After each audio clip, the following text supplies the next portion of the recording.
സുകുമാരി മുത്തശ്ശി ഇന്നത്തെ ദിവസം ഇനി എഴുന്നേക്കും തോന്നില്ല. എഴുന്നേക്കും.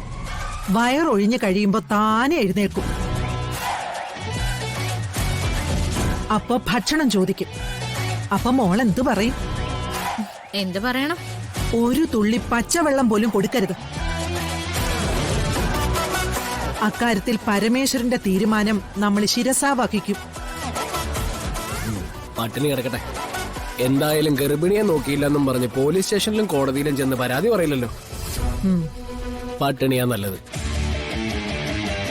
മുത്തശ്ശി, പ്രിയങ്ക നോർമൽ ആണെന്ന കാര്യത്തിൽ വേറെ സംശയമൊന്നും വേണ്ടെന്ന് തോന്നുന്നു.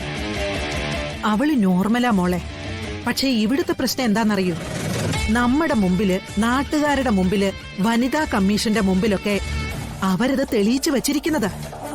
അതുകൊണ്ട് അതിനെതിരെ നമ്മളൊരു ചോദ്യം ഉന്നയിക്കുമ്പോ അതിന് കൃത്യമായൊരു തെളിവുണ്ടായിരിക്കണം. അല്ലെങ്കിൽ അവര് നമ്മളെ പറ്റിക്കും. എന്തായാലും ഈ കളിക്കൊരു ത്രില്ലുണ്ട് അല്ല രാധിക? പണ്ടത്തെ പോലെ അല്ലല്ലോ. പണ്ട് സുകുമാരി മുത്തശ്ശി പ്ലാൻ ചെയ്യുന്നു, നമ്മളൊക്കെ കിടുകിടാതെ വിറയ്ക്കുന്നു.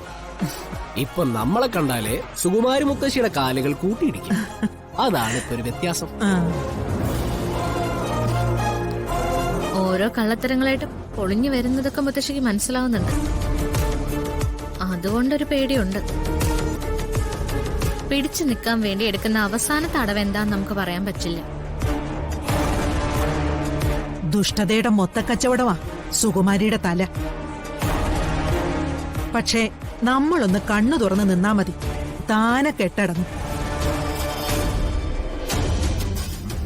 ഈ പ്രിയങ്കയുടെ സ്വഭാവത്തിന്റെ കാര്യത്തിൽ എനിക്കൊരു പ്രതീക്ഷയുണ്ട് മുത്തശ്ശി. എന്ത് പ്രതീക്ഷയാ?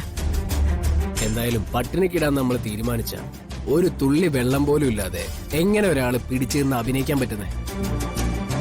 കൊറേ കഴിയുമ്പോ തനി സ്വഭാവം എന്തായാലും പുറത്തു വരുമല്ലോ. അതിപ്പോ കരയാനായാലും ഭീഷണിപ്പെടുത്താനായാലും.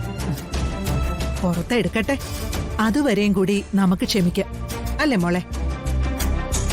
മുത്തശ്ശി, സ്വന്തം അനിയത്തിയോട് ഇങ്ങനെയൊക്കെ പെരുമാറേണ്ടി വരുന്ന ഞാൻ സ്വപ്നത്തിൽ പോലും കരുതിയില്ല. പക്ഷെ എന്ത് ചെയ്യാനാ? മനുഷ്യർ ചിന്തിക്കുന്ന പോലൊക്കെ ചിന്തിച്ചാലല്ലേ പറ്റൂ.